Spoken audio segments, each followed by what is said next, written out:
So I had trouble keeping my mind on track during that prayer. Because for one thing, I quit smiling. So to not smile and then to smile and then to not smile and then to smile was a little confusing.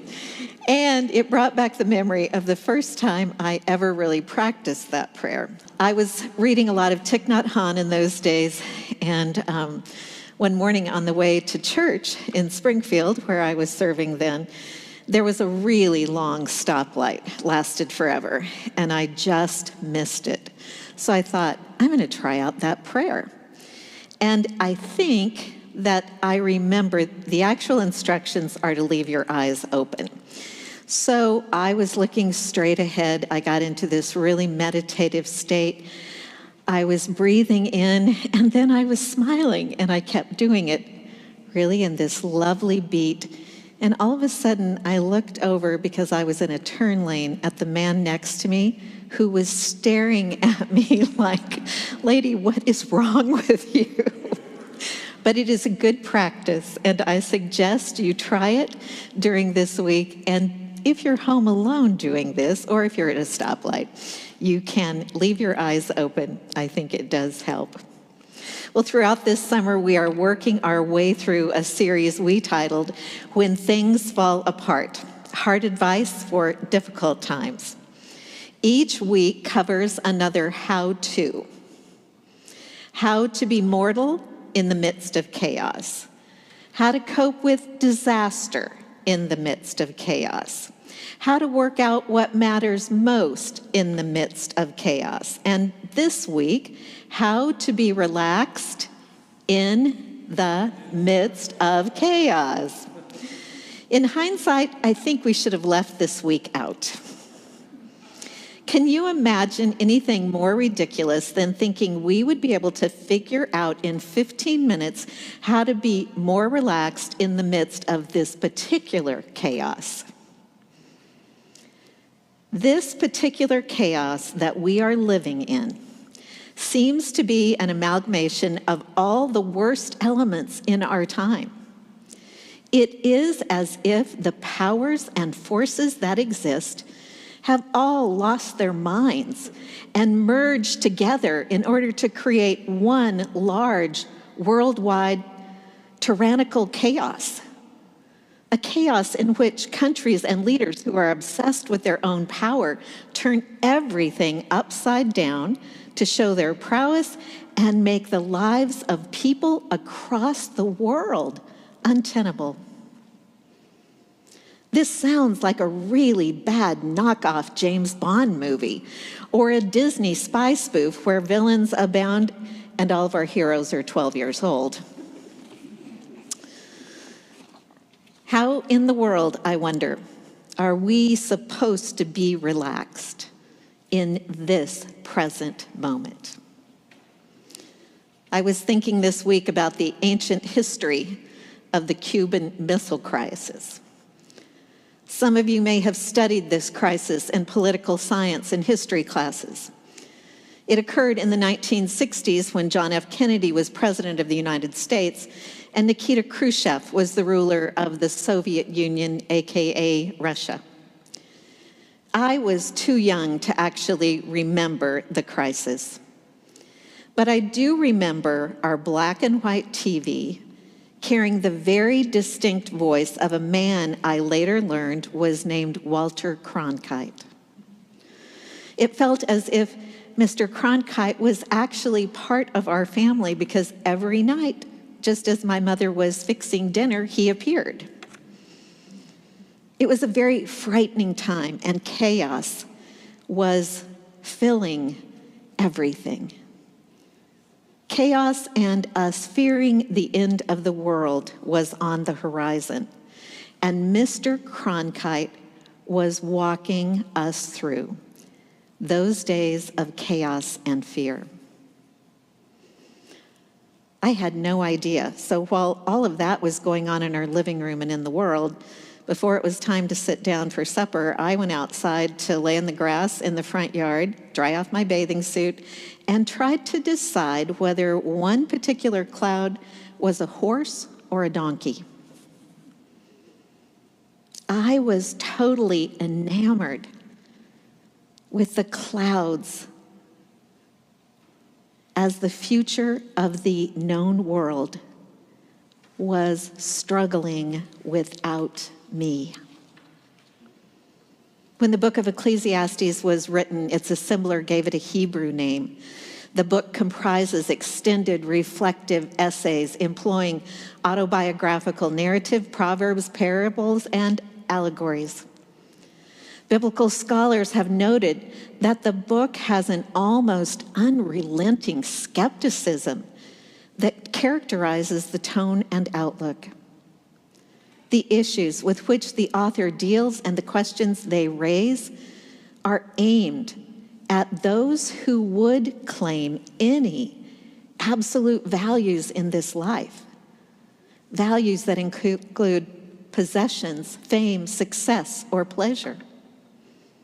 The book ends and begins with this refrain, vanity of vanities.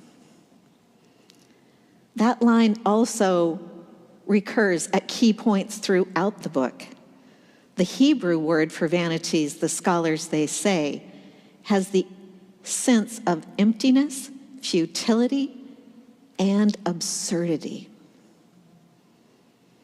In one quote, I have seen all things that are done under the sun, and behold, all is vanity and a chase after the wind. Everything in human life, they assert, is subject to change, to qualification, to loss.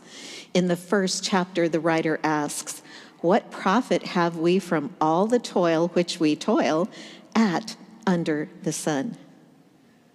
The answer is in the negative. Absolutely no profit or gain is possible. And even if some temporary profit or gain is achieved, it will ultimately be canceled out by death, the great leveler. Cheery notes, don't you think? And yet, wisdom does have some advantage over foolishness. But even wisdom's advantage is only temporary, and it is a qualified one. So while the writer of Ecclesiastes certainly has our time and place pegged,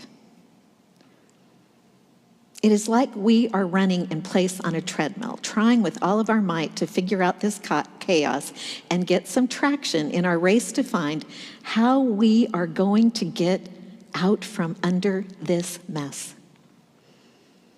Just saying all of this, much less hearing it for you all, makes me exhausted. What like days to drop this habit of striving in the midst of this chaos, asking why there are no answers, and instead spend our precious time learning to relax, even in this particular moment.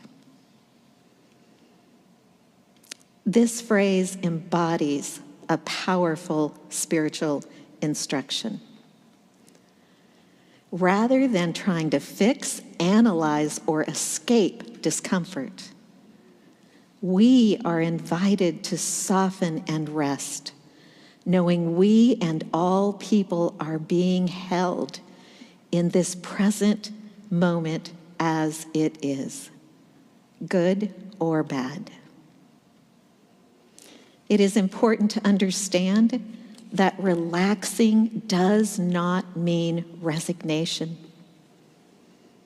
Rather, it means letting go of this moment's struggle and allowing space for things to be as they are, not for forever, but for this moment. This practice cultivates inner peace, reduces suffering, and it allows us to open to the flow of life, the flow that carries within it greater ease and compassion for others and for ourselves. So how do we, in a life-giving way, use this desire, this understanding, to keep ourselves together when things are falling apart? I don't remember when I first heard the term centering prayer. I do know that I spent an entire weekend at a silent retreat trying to learn centering prayer with a friend who would not quit talking. And we were sharing a room. So while centering prayer never really got a chance to work for me, in addition to meditation, I started to seriously begin journaling. I went through the artist's way. Some of you are familiar with that, especially those who have been in sanctuary over this last year. I went into it with a group of women my therapist put together. Things in my life were pretty much horrible at that point. And while I wanted to be open to journaling, in the beginning, each morning, I simply wrote 3 pages of the same phrase. I hate this, I hate this, I hate this. Eventually, I would close the journal and then say out loud to myself, would you like another cup of coffee? And do you want blackberry or raspberry jam on your toast this morning? Amazingly, there was no guilt. And eventually, I started writing only 2 pages of I hate this, I hate this, I hate this. And then I only wrote 1 page, and I left out the exclamation points. Eventually, I began writing 3 pages of actual thoughts, words, and prayers each morning. And I had to make myself stop at 3 pages. We cannot stop the chaos that is happening in our lives. But a wise person once told me, while I couldn't possibly control what was happening around me, I could learn to control what was inside of me. I think so much of what is happening right now in our world is about creating chaos. It is specifically being engineered to keep our minds and our hearts and our bodies in a constant state of hyper-reactivity, in such a state that we end up losing all perspective. If we cannot work on what is happening internally, we will not be able to externally help those who need us the most. When 9/11 happened, there were people who had the courage to use something they had learned long ago. They didn't just learn to do it on that day. It was who they were. They were ready to put their lives on the line for others. One of you reminded me the other day of what they instruct you do in case of an emergency on an airplane. If the oxygen is leaving the cabin and the mask drop down, you are to put your own mask on first and then help your child or the person next to you if needed. The Buddhist nun Pema Chodron has core principles for these days, which consist of 5 markers. The first marker is let go of struggle. Peace arises not from fixing everything, but from ceasing to battle in this moment with the reality of the situation. The second is non-resistance to experience. If we can open to what is happening to us, if we can soften into our own pain, confusion, and fear, we can create space for healing and for wisdom. The third is the acceptance of the present moment. We don't have to wait until things improve to relax. We can begin right now with our very next breath. The fourth, gentleness as strength. Cultivating a gentle attitude toward yourself and others creates an emotional spaciousness. And the fifth, trust the process. Growth and transformation take time, and it will only happen when we stop interfering in the process and look around for those who will travel with us. Each time we come to this table and share this meal, we can look around and see the beloved people who are traveling with us. One of you told me recently that long before you ever introduced yourself, stayed for coffee hour, or volunteered in the gardens, you felt less alone than you had in a very long time. Passing the peace, standing in line, receiving communion, and lighting candles for the prayer of your heart begins to work on your heart. And each time you are here, you are reminded that it is possible to begin to breathe again. This morning, I am so thankful for this table and for every one of you.